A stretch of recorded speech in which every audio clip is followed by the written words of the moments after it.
California में silicon valley में था, 4 साल में वहाँ सॉफ्टवेयर प्रोडक्ट में काम करता था।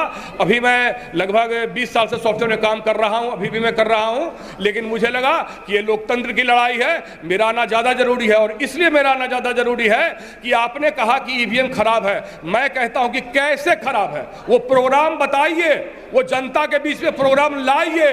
प्रोग्राम जानना चाहता है कि सोर्स कोड क्या है, उसका किसने प्रोग्राम लिखा है, किसने उस चिप को लाया है, उसको किसने सर्टिफाइड किया है। तो कंट्रोल यूनिट से पहले वीवीपैट होता है, वीवीपैट में पर्ची प्रिंट होती है।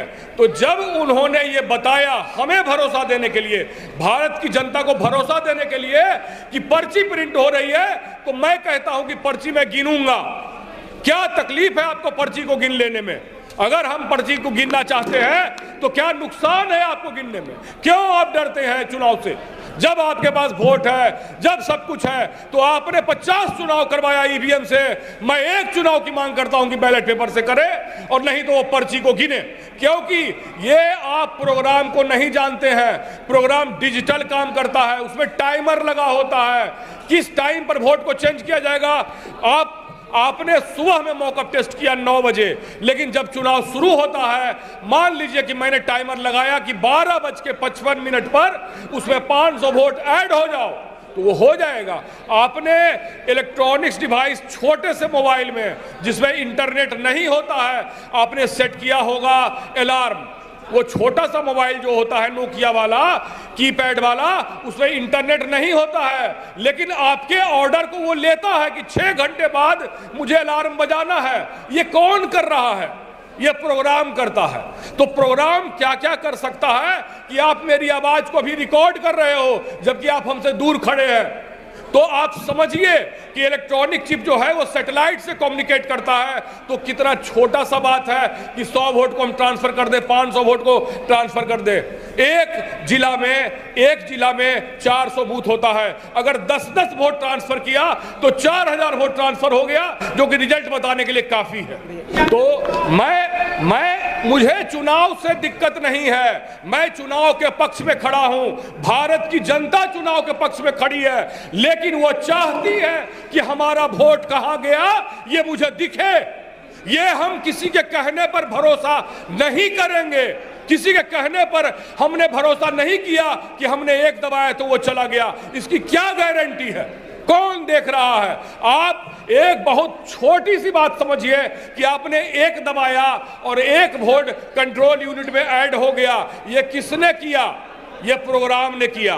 प्रोग्राम क्या क्या कर सकता है यह आप अपने मोबाइल से पूछिए, अपने ही मोबाइल से जो हजारों मैसेज को रखे हुए हैं। क्या फर्क पड़ता है? सॉफ्टवेयर जो है पूरी भारत में, आज आप देख लीजिए कि सॉफ्टवेयर क्या क्या कर सकता है। आपके टीवी का कंट्रोल सॉफ्टवेयर के पास है, आपके टाटा स्काई का कंट्रोल सॉफ्टवेयर के पास है, आपके करोड़ों मोबाइल नंबर का जो मैनेजमेंट है वो सॉफ्टवेयर कर रहा है, करोड़ों मोबाइल का। आप एक छोटा सा एग्जांपल लीजिए कि जब आप एटीएम से पैसा निकालते हैं, अगर आपने के अकाउंट में 1000 रुपया है और अगर आपने उसमें डाला 2000, तो आपका मशीन लिख देगा इनसफिशिएंट बैलेंस। तो आपके अकाउंट को कौन पढ़ रहा है? उसमें 1000 रुपया है कि 10,000 रुपया है, ये कौन जानता है? ये प्रोग्राम जानता है। प्रोग्राम समझता है उसमें कितना है, आपने कितना वोट गिराया, कितना वोट गिर चुका है, ये प्रोग्राम जानता है। इसलिए मैं कह रहा हूं कि आप इसको हल्के में नहीं लीजिए, क्योंकि वही डिवाइस जो है सरकार चुनेगा, उसी डिवाइस के दम पर इलेक्शन कमीशन रिजल्ट का डिक्लेरेशन करेगी। अगर इलेक्शन कमीशन रिजल्ट डिक्लेयर करती है ईवीएम के को आधार बनाकर, तो आप समझिए कि आपका वोट कितना कीमती है।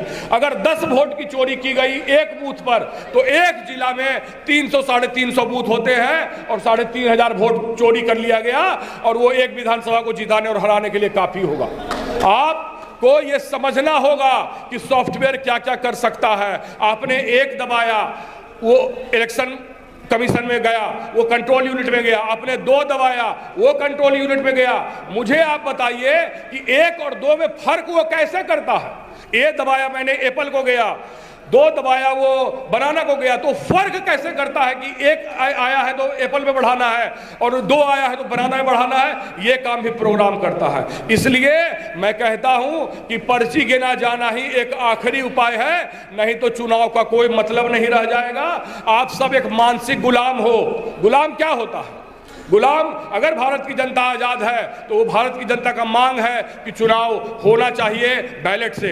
इसी के साथ मैं आप लोगों से अभी विदा ले रहा हूं कि आप लोग अपनी आवाज को बुलंद कीजिए। चुनाव के खिलाफ कोई नहीं है, हम चुनाव की प्रक्रिया के खिलाफ हैं। हम चुनाव के प्रक्रिया के खिलाफ हैं। हम ट्रांसपेरेंसी और ऑनेस्टी चाहते हैं चुनाव में कि हमारा वोट सही गया। अगर हम पर्ची गिनना चाहते हैं तो इसमें क्या गलत है? इलेक्शन कमीशन बताए आकर सामने। और पिछले 10 साल में इलेक्शन कमीशन की भूमिका भारत के लोकतंत्र के खिलाफ रहा है। इसलिए हम आप सबों को आग्रह करना चाहते हैं कि आप सॉफ्टवेयर से बचिए और सारे मामले को समझिए कि चुनाव को हम कैसे ट्रांसपेरेंट बनाएंगे। इसी के साथ साथ बहुत बहुत धन्यवाद।